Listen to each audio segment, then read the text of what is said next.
dasal natin yan. At gusto ko pa rin kasi Francine.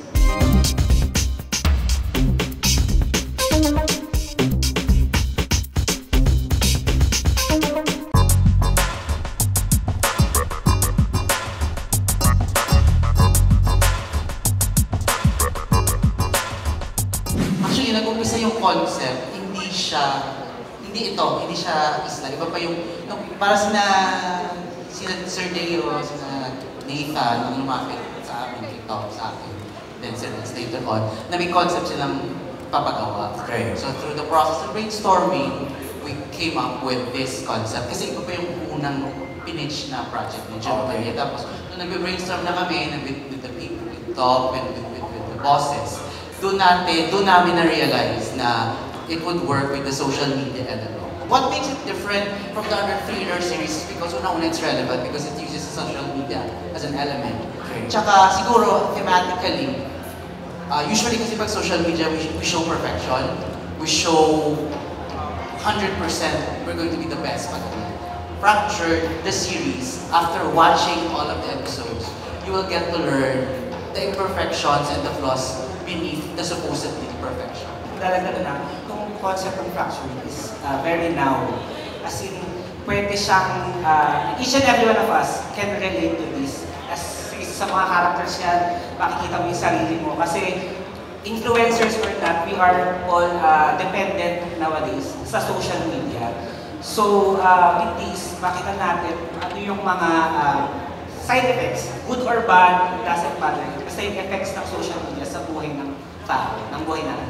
Sa social media, di ba, lahat tayo, we only show the perfect side of us. Okay. Pero ang katotohanan kasi, lahat naman tayo parang fractured, lahat tayo broken. Okay. Diba? Hindi lang natin pinapakita sa mga tao, hindi natin sinishare, pinipili lang natin kung ano yung isi-share natin. Right. Just the good side. Okay. So dito, yun yung makikita natin, which is the fractured side. Yun yung ma-unravel, yung mga characters na makikita natin, lahat sila fractured. Okay. Personally, ako din gusto ko makikita lang ng tao sa akin yung good. Pero that's not always possible kasi I feel like as much as we want na perfect lagi makita ng tao sa atin, there's always something na hindi magugustuhan ng ibang tao and that's okay. Okay. Or I think everyone na nag-social media gusto best foot forward pero hindi laging, that's not always the case. Para po sa akin, depende po yun sa tao. Pero ako po, kung paano ko i-handle yung mga sinishare sa social media accounts ko, gusto kong i-share yung positivity. Kasi para po sa akin, there's so much negativity na sa surroundings natin. So, parang gusto ko lang maging parte ng mga taong gusto pagbigay ng liwanag sa mga tao to help them with themselves or pag sa self-love or with friends, with family, sa lahat. Kasi ako din naman po ako perfect. Hindi ko lang din yung sinishare sa social media kasi I believe po na mga ganong usapin dapat personal na lang. Right. Na dapat ini-involve pa yung mga tao sa labas. So, kaya po madalas na nakikita sa mga social media accounts ko is positive lang. Kasi yun yung gusto kong i-share with the people na nagpo-follow sa akin. Meron talagang ganun. May ganun. Pero kasi bilang influencer, ano ba yung market natin? Kasi influencer tayo. Sino ba yung gusto nating may influence? Unang-una, merong mga bagay na ginagawa ng bata, may mga bagay na ginagawa ng matanda na hindi dapat makita ng bata. Okay. So, bilang influencer, sometimes pinapakita ko magaganda lang. Pero tao lang ako. Meron akong kapintasan, meron akong pagkakamali. At yun, hindi ko na pwedeng ipakita dahil ini-influensyahan ko itong mga kabataan ko. Na alam ko, pag nalaman nila to, makaka-apekto sa kanila. Alam niyo yun. Me and Riven, we've been best friends since our first project, Beach Bros. We've workmates na kami since then. And lagi namin sinasabi na una pa lang nung first time namin magkatrabaho, tinrabaho talaga namin yung chemistry namin through actually building a friendship talaga. Talagang nag-build kami ng genuine connection kasi we feel like hindi mo rin minsan mapatake yun. So, it's better na yung chemistry nyo, mag-use yun eh. If talagang genuine yung connection nyo, and si Raven, kinakonsider ko talaga siyang best friend ko. So, komportable ako sa kanya sa kahit anong eksena. For me, para makabuild talaga ng yung chemistry. Then, ako kasi personally hindi ko masyadong makita po. Kasi, kami naman yung gumagawa. Pero kung may natutuwa pong tao, salamat. Sobrang na-appreciate namin. Para po sa akin, sobrang proud ako sa kanilang dalawa. Kasi habang ginagawa po namin yung Fractured, nagdadamayan po kami. Grabe din po kasi yung init po dun sa location namin. Tapos malalabigan, tapos init na naman. Tapos ang tagal po namin nasa labas parate. Late na rin po kasi namin isa natatapos kasi malalaki po yung eksena namin. And sa kanilang dalawa, kinikilig talaga ako. Alam naman po nila yun. Like, meron kaming usapan sa bakit ako gano'n mag-react sa kanila. I'm very proud of you guys. Alam ko kung gaano kahirap yung ginagawa niyo. And good job. Yung akala nyo hindi enough na binibigay yung effort sa acting and sa trabaho nyo, it's more than enough. Kailangan po talaga nilang abangan. Well, ako po as an artist po, syempre, alam ko naman po na gusto namin lahat is matry po namin lahat ng klase ng acting.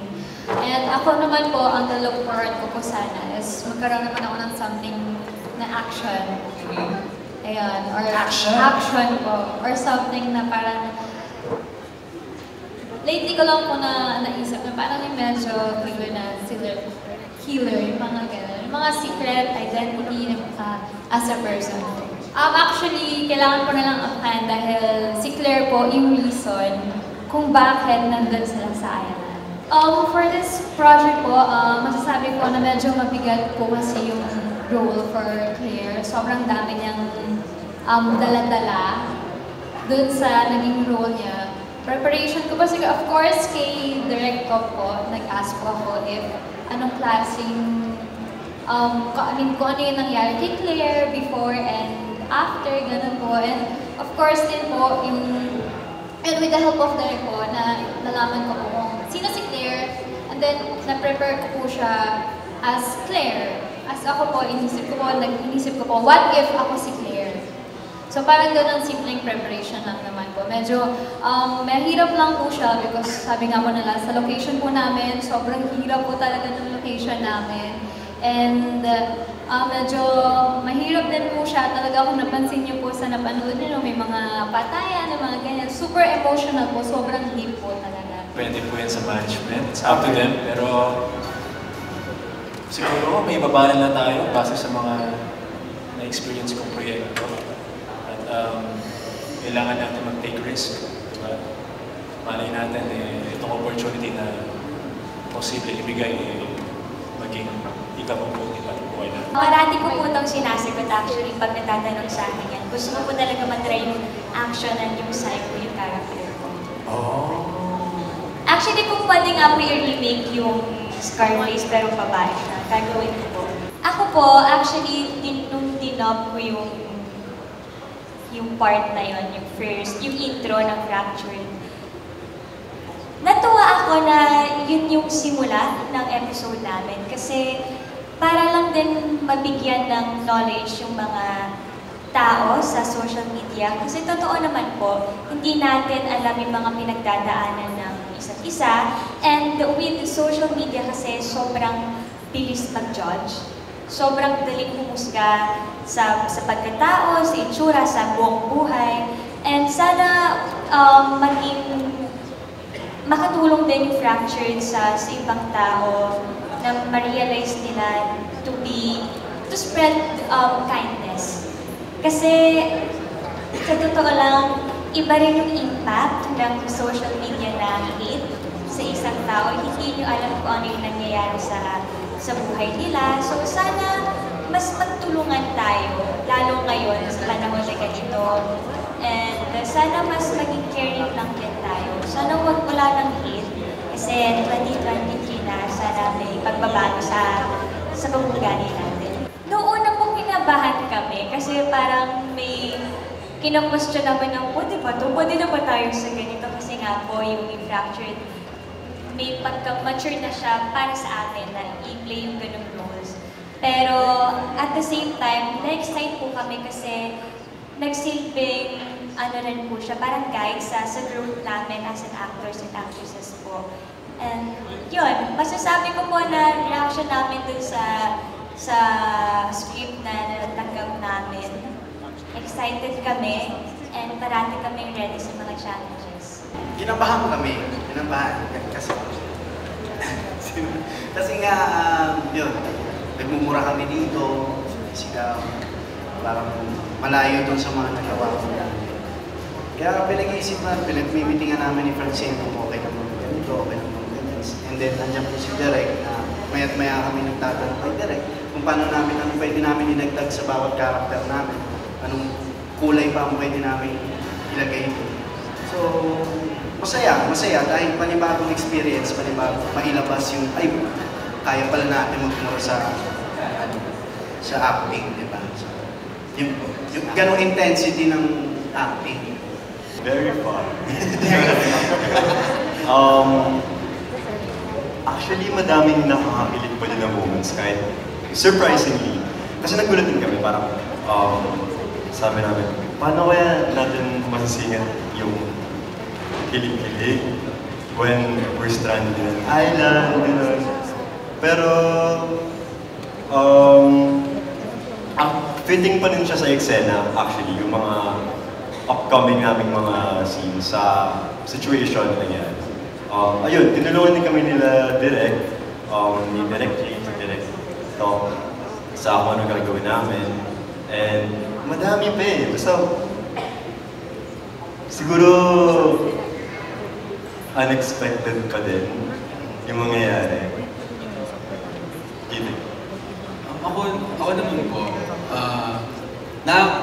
marami pang nakakilig na scenes, pero ang gusto ko about it, nagpo-progress siya. Tsaka para sa akin, ayaw maraming makarelate na hindi lang kasi siya kilig eh, na mag-progress pa siya na without saying it, ay pinakita naman na kanina yung bubog ng character ko sa series na hindi siya matanggap ng parents niya. So, I think aside sa kilig, na nakikita natin sa service level, meron din dun yung underlying problem na makahanap kaya sila ng comfort sa isa't isa, bakit hanggang ganun lang ba yung kilig nila, na uy, parang kilig ako sa'yo, ganyan, or natuwa ka sinabi mo. Pero, paano kaya mag-progress yung yung characters nila, nung magkasama sila, nasa island kayo na sobrang stressful na sitwasyon, may time ka pa ba maghanap ng jowa?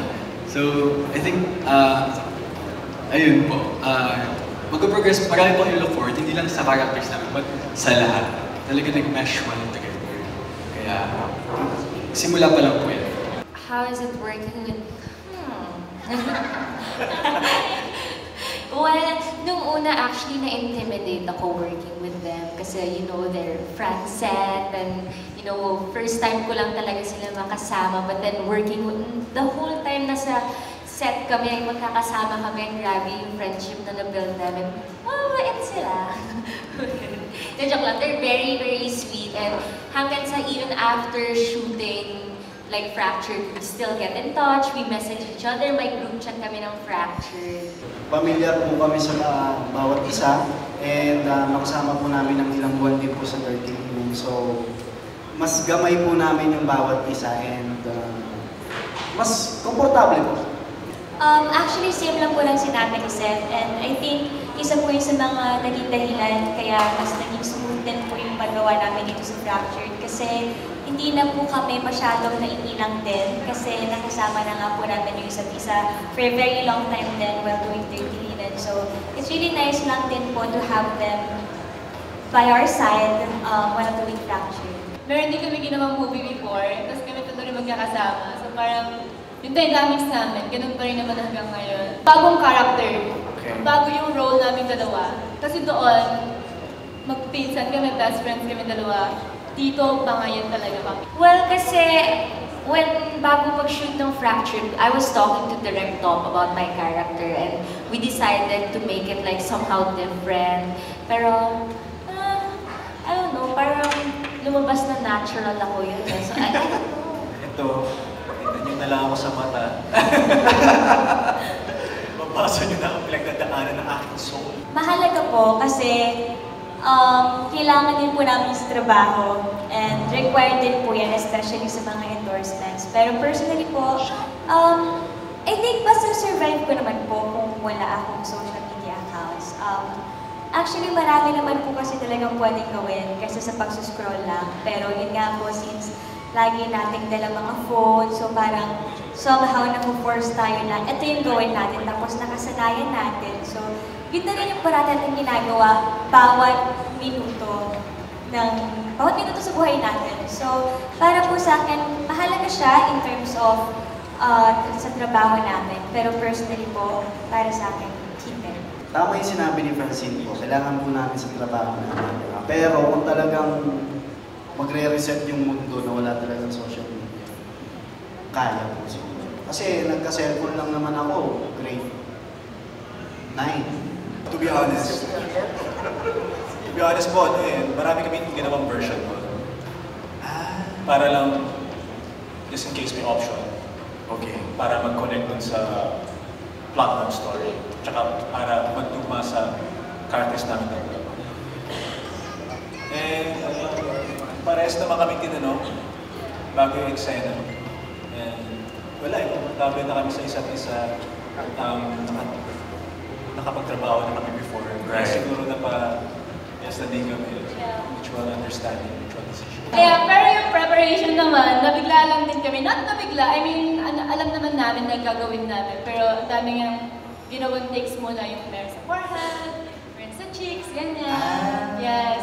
Pero siguro dito parang mas napakita na mag-jowa talaga kami. Okay. Siguro po mature in a way na hindi na kami hindi na po ganun karami mga bawal namin gawin.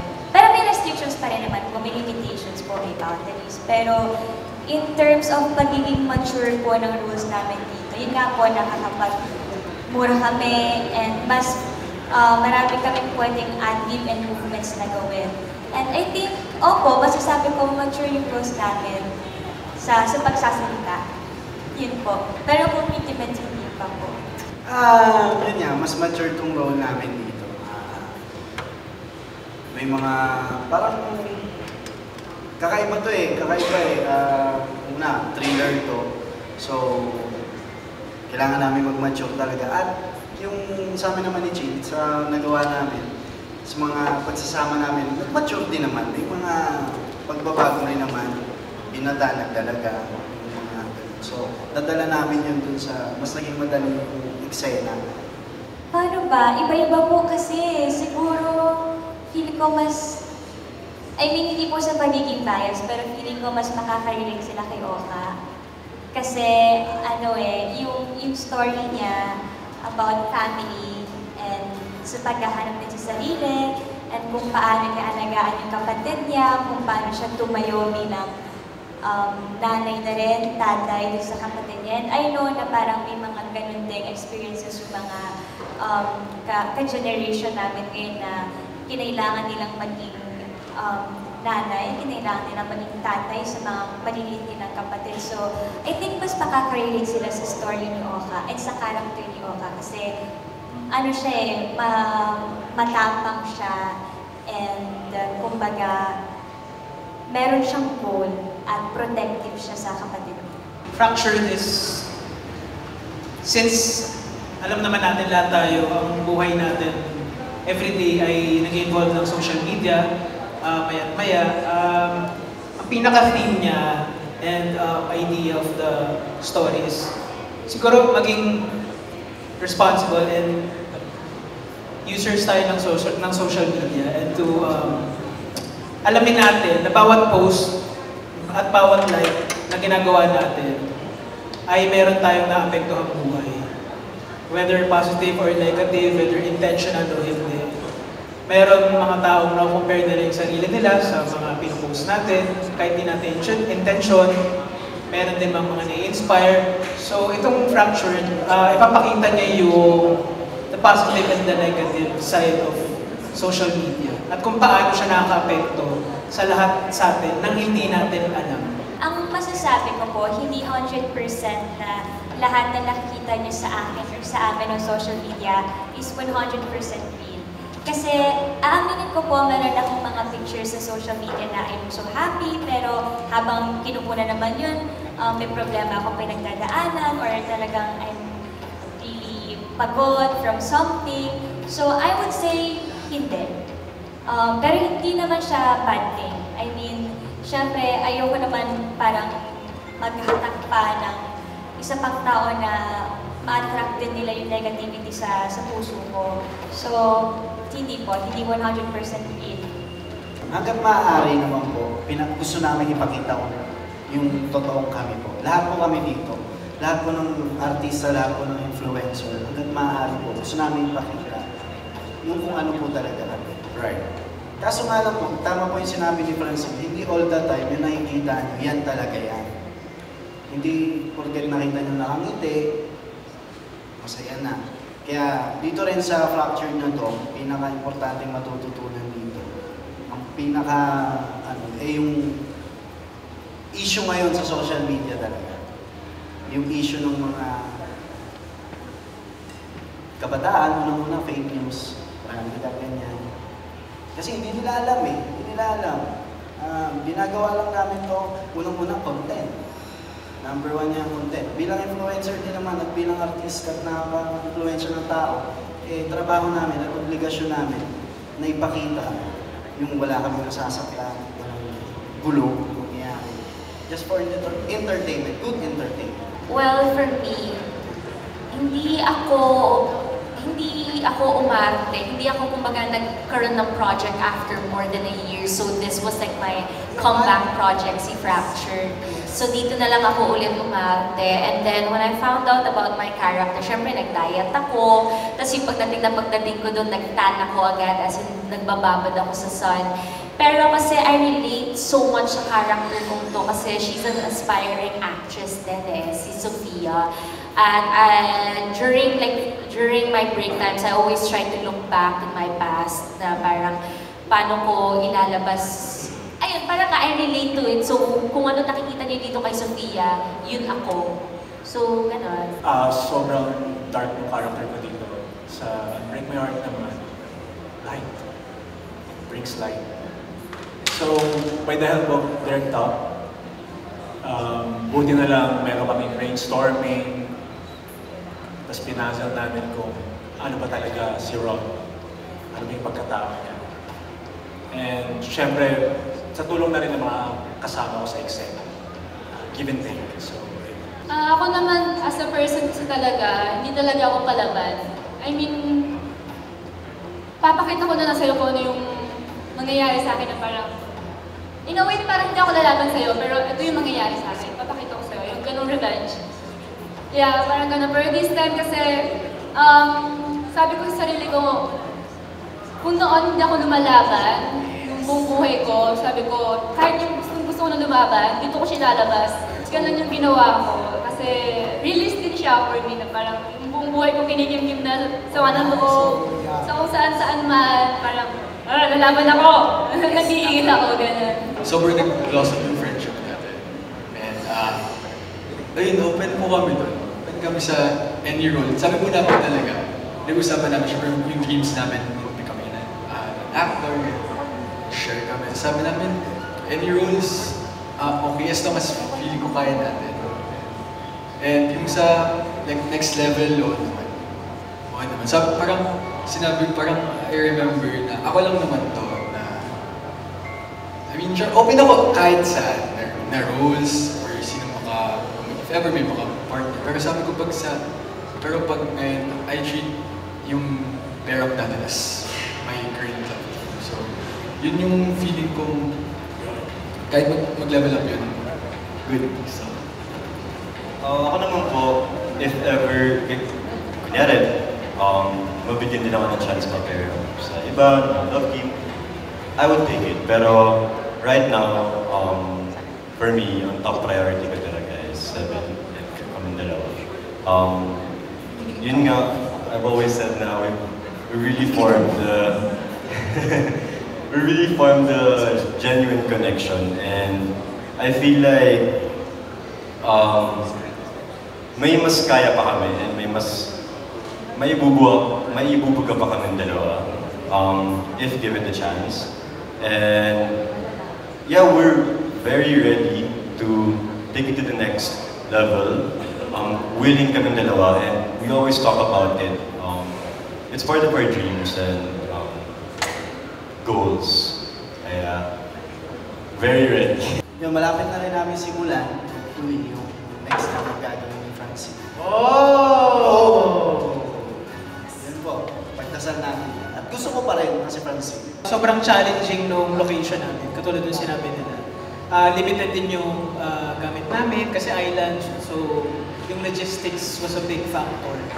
So, having that in mind, bago kami pumula papunta sa location, I had a one-on-one session with each one of them. So, pinag-usapan namin yung characters.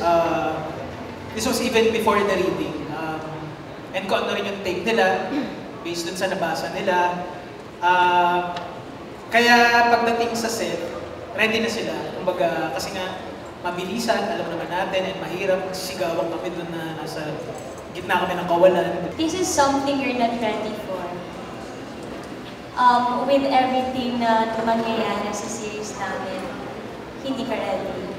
So, I think, para po sa akin, yun yung main reason kung bakit kailangan panoorin yung Fractured. Kasi hindi lang siya about social media talaga, in general, but ang dami niyang tatahaking storya na hindi mo malalaman kung ano yun. So, it's full of surprises. Kailangan to dahil unang-una napapanahon kasi bilang kabataan, bilang concern din po sa ka-generation ko. Napapansin ko po na